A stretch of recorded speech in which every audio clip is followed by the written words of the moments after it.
Saya sudah 15 tahun menjadi supir taksi. Sebenarnya banyak kejadian yang membuat bingung yang saya alami selama menjadi supir.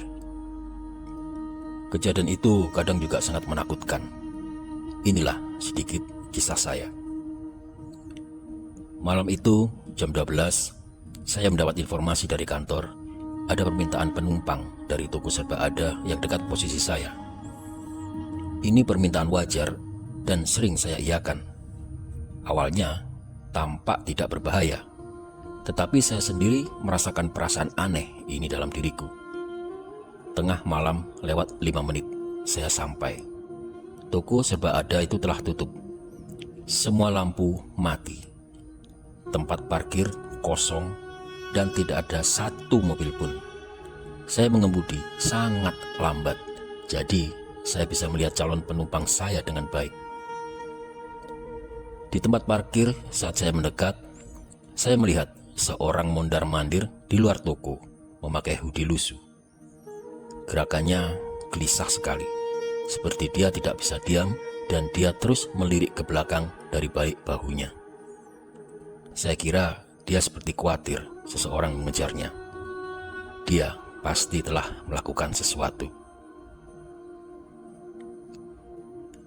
Saya menarik nafas panjang. Pengalaman memberitahu antara dua, dia sebagai pelaku atau dia sebagai korban. Dan pengalaman juga mengajariku mengatasi hal ini beberapa kali. Biasanya saya cancel saja pesanannya dengan langsung tancap gas. Dan kalaupun dia sempat di dalam mobil, biasanya saya akan belok ke kantor polisi. Tapi kalau malam ini, saya akan ambil opsi kedua saja. Di tengah perjalanan nanti akan saya masukkan kantor polisi. Mau dia korban atau pelaku, pasti akan ditangani polisi. Ternyata penumpangku adalah seorang perempuan, berusia sekitar 35 tahun. Sangat gelisah, nafasnya memburu, dan dia punya wajah agak cantik.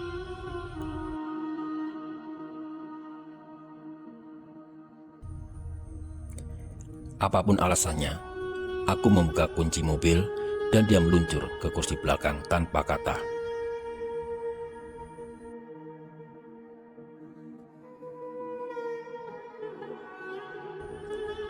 Dia diam saja, tanpa menggulirkan ponsel mereka atau menatap keluar jendela. Tetapi perempuan ini hanya duduk dan menatapku melalui kaca spion. Sangat fokus, tidak berkedip, tidak memalingkan muka, hanya menatap langsung ke arahku. Aku mencoba untuk tidak membalas menatapnya. Tapi mau tak mau, aku melakukannya. Saya mencoba mengabaikannya dan menyalakan radio untuk memecah kesunyian. Tak peduli stasiun radio mana saya klik. Tetapi saat musik mulai bermain, dia malah membentakku untuk mematikan radio itu. Perempuan ini terdengar suaranya sangat dalam dan sedikit serak. Berarti dia seorang perokok. Bentakan itu membuatku agak kesal. Sambil menggenggam kemudi sedikit lebih erat, sedikit demi sedikit aku menahan keinginan untuk melihat padanya di cermin dan melihat apa yang dia lakukan. Kami tidak mengatakan apa-apa dan terdiam beberapa saat.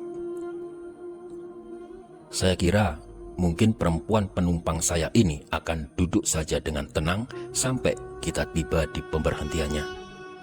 Itulah yang saya harapkan. Tetapi kemudian dia bicara. "Bang, belok sebentar di Jalan AY nomor 4. Jemput 2 teman saya di situ." Dan meluncurlah saya ke alamat itu. "Berarti akan telat 30 menit nanti, Mbak?"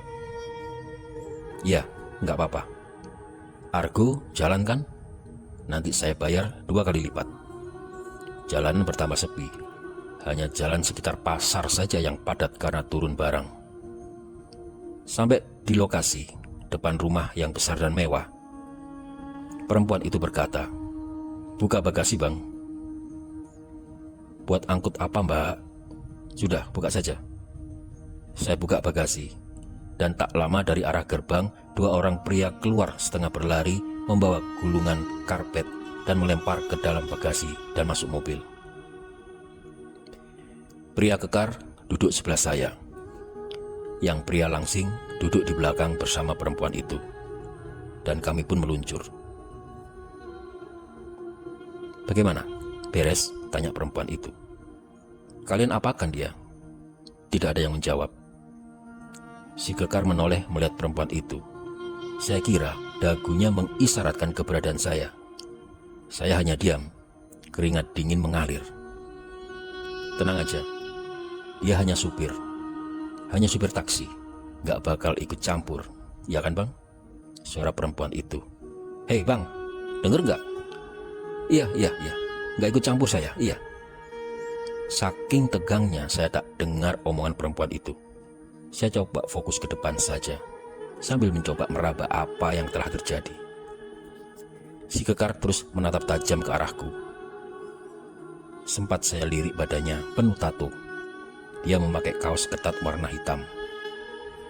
"Bagaimana cara kalian menyebut paket ini?" tanya perempuan itu. "Kalian pakai permen?" Tidak perlu pakai permen. Tidak ada permen keluar dari bungkusnya," jawab si kekar.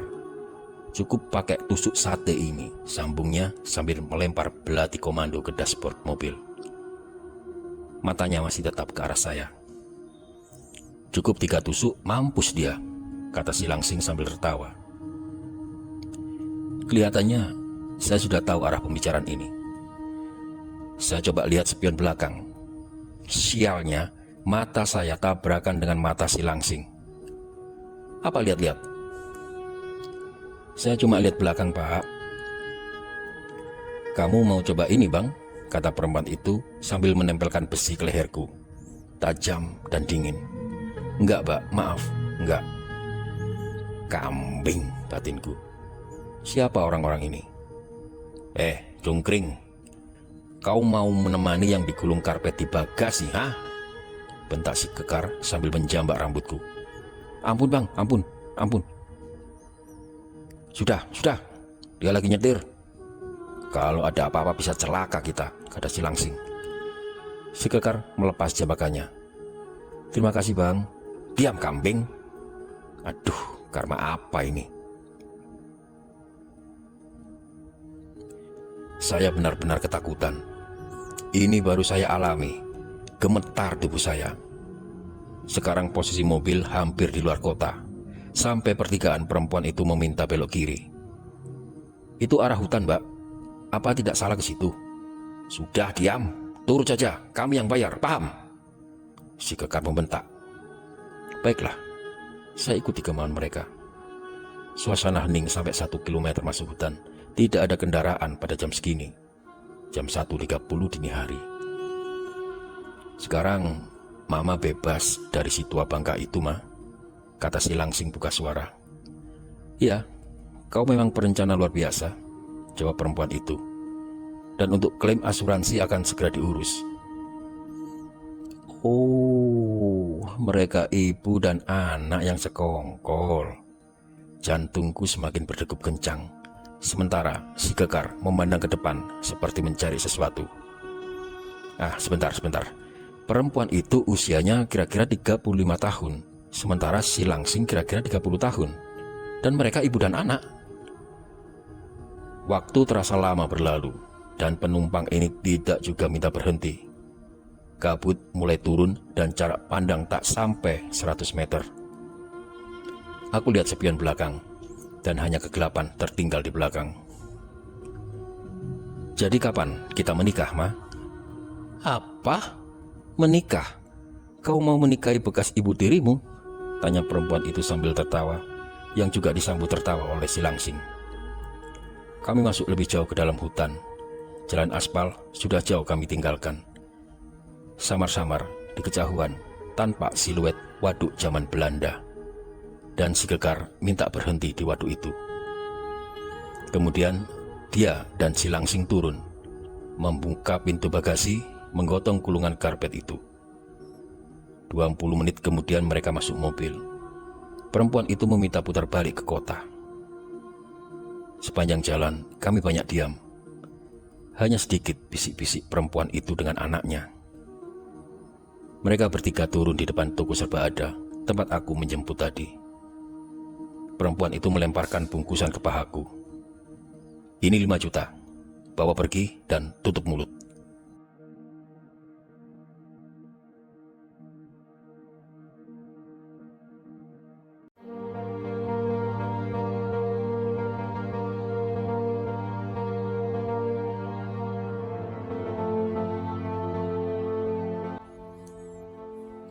Angin lembut berhembus dari belakang saat aku keluar dan menutup pintu rumah itu. Selamat tinggal, Rosdiana. Selamat istirahat. Temukan dia. Semua berawal dari tulisan itu. Tulisan di cermin kamar mandi di kamarku yang tiba-tiba muncul di jam 11 malam. Malam itu gelap dan sunyi. Hanya suara burung malam yang memecah kesunyian. Rumah tua itu berdiri jauh dari jalanan sibuk kota ini. Kebun dan halaman yang luas membatasi kesunyian dari peradaban. Rumah ini terawat memang, tetapi selama beberapa puluh tahun para penduduk di sekitar yang takut mengembarkannya sebagai rumah yang terkutuk. Banyak yang mengaku pernah melihat sosok bayangan perempuan berkebaya putih, mendengar bisikan atau teriakan kemarahan dari kegelapan. Hanya karena pekerjaan aku tinggal di rumah ini dan survei untuk pembuatan film, aku tidak mengira ceritanya akan mengungkap mimpi buruk dan kejadian masa lalu. Malam pertama, udara sangat berat. Seakan oksigen berkurang dan suhu ruangan turun mendadak. Rumah dalam temaram sangat besar dan sunyi. Juntaian kain gorden yang bergerak dihembus dari langit-langit. Kamar-kamar yang jumlahnya 8 ruangan mulai bersuara. Deritan pintu bergerak pelan dan menutup pelan. Dan barang di dalamnya seperti ada yang bergeser. Dan hanya aku yang tinggal di rumah ini. Saat itu jam berdentang jam 11 malam. Dan aku duduk depan laptop di kamar depan yang luasnya 10 kali 10 meter. Aku waspada, sekaligus senang. Paling tidak ada tema yang nanti aku bisa tambahkan dalam plot cerita. Semua suara tiba-tiba sunyi. Ganti suara langkah selop dari ruang dapur dan berhenti di setiap pintu kamar. Walaupun senang, ada rasa takut juga dalam diriku. Nafas aku tahan, telinga aku tajamkan. Pelan-pelan aku melangkah ke arah pintu, menunggu makhluk yang sebentar lagi sampai kamarku. Benar saja, langkah selop itu berhenti di depan pintu kamarku. Aroma harum mulai menyeruak. Apakah ini yang sering diceritakan oleh orang tentang sosok yang mondar-mandir sepanjang ruangan? Tanganku bersiap akan membuka handle pintu. Dan duar! Aku terkejut. Pintu kamar mandi tiba-tiba tertutup. Aku terduduk saking kagetnya. Aku diam menenangkan diri. Batal buka pintu itu. Dan berjalan pelan-pelan ke kamar mandi.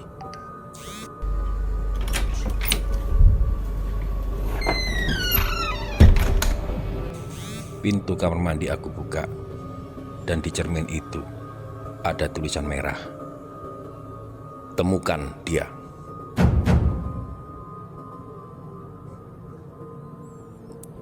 Aku gemetar menuju cermin itu. Tulisan ini baru dibuat. Dalam temaram lampu kuning aku coba melihat belakangku. Tidak ada siapa-siapa. Ini bukan harapanku.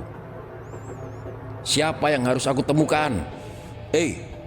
Siapa yang harus aku temukan? Aku mulai teriak. Siapa kau? Sini hadir. Tidak ada jawaban.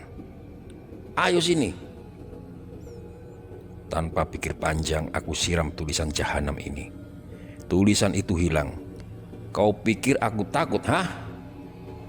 Padahal aku takut. Jam berdentang, jam 1 malam. Aku tutup pintu kamar mandi, periksa kunci pintu dan jendela kamar.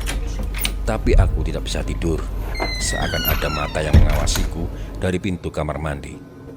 Dan bayangan itu hilang saat azan subuh. Malam kedua, angin besar menghembus di sore. Gemerisik daun-daun pohon melahirkan suara yang damai sekaligus misterius. Jam 11 malam, kembali kejadian itu berulang. Kali ini diawali suara teriakan tercekat seorang perempuan. Suara selop, dan kali ini aku benar-benar marah. Saat selop itu terdengar, aku berlari untuk membuka pintu kamar. Dan kembali batal karena pintu kamar mandi tertutup keras. Di cermin ada tulisan Rosdiana 1947-1968.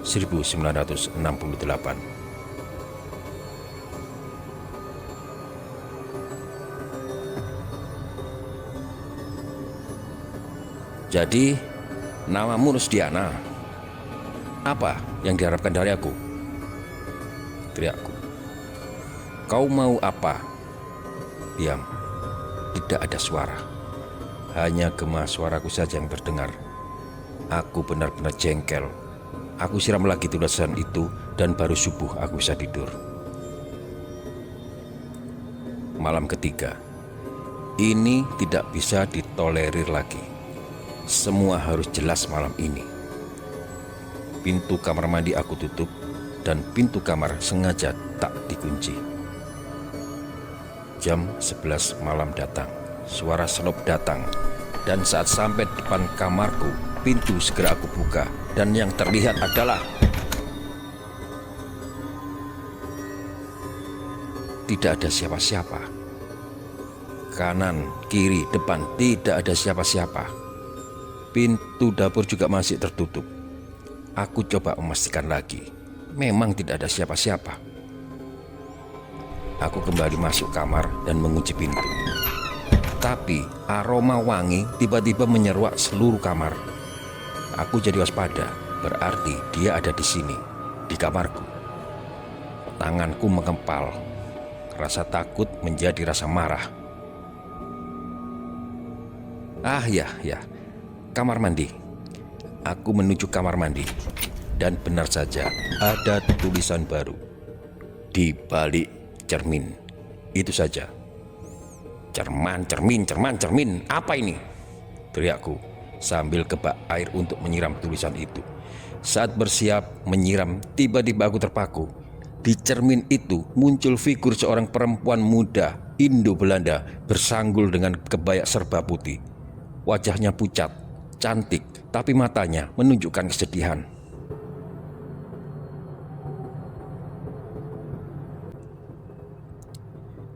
Jadi, ini Rosdiana itu.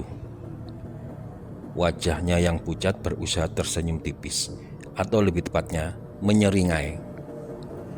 Kemudian Rosdiana yang di cermin itu menempelkan tangannya di cermin, seperti mengajak aku ikut menempelkan tanganku. Dan saat tanganku aku tempelkan, tiba-tiba bayangan Rosdiana lenyap. Bersamaan figura cermin tua itu bergerak dan menjatuhkan kertas yang terlipat.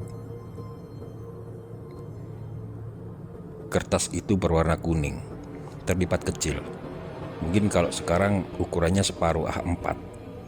Aku letakkan kertas itu di meja sebelah ranjangku. Malam ini semua tampak damai. Aku belum ingin membuka kertas itu. Aku sangat lelah dan aku tidur. Esoknya setelah mandi dan sarapan, aku baca kertas itu.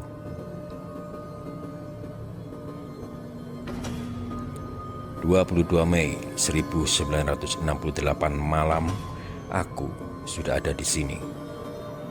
Baiklah Rosdiana, ini sementara menjadi rahasia kecil kita berdua.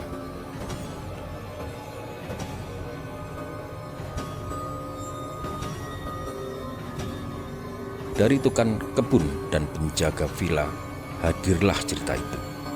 Kisah keluarga ningrat yang mengadopsi bayi perempuan Indo-Belanda dan diberi nama Rosdiana. Semakin lama, gadis kecil itu tumbuh cantik dan mengenal cinta dari seorang putra keluarga itu.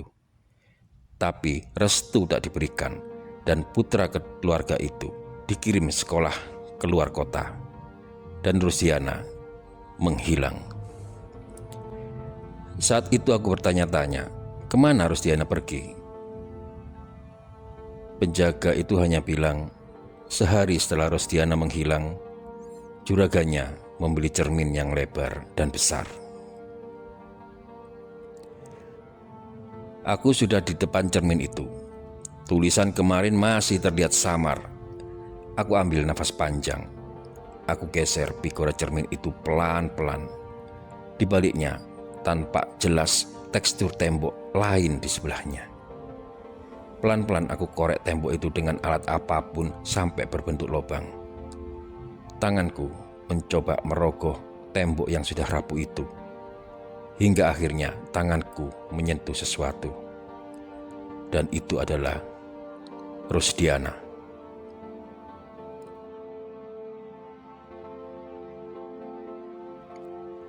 Kerangka dalam tembok di balik cermin itu sudah diurus oleh beberapa warga. Rusdiana disucikan, dikafani, dan dimakamkan dalam upacara yang sangat khusyuk. Pekerjaan survei sudah selesai. Angin lembut berhembus dari belakang saat aku keluar dan menutup pintu rumah itu. Selamat tinggal, Rusdiana. Selamat istirahat. Dan Rusdiana tersenyum tipis.